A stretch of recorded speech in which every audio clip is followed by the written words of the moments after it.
Hi, my name is Matt Orr with Functional Devices. Hi, I'm Nick Walker with Functional Devices. Welcome to our booth. So Functional Devices, we've been around since 1969.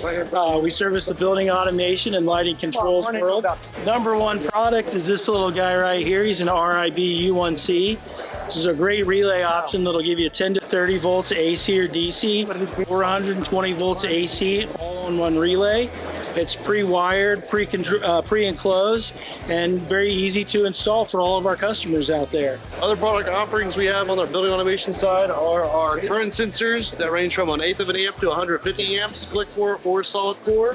We do have transformers, AC or DC, that range from 500 VA all the way down to 20, with multi-tap voltages from 480, 277, 120, or 24. And a great product that's new for us that we're featuring here at the NECA show is our TIB 100A. This is our transformer in a box, and the great unique feature about this guy is we can put it right onto DIN rail. Makes a nice, very clean, aesthetic looking transformer inside your panel. So great for all your work there.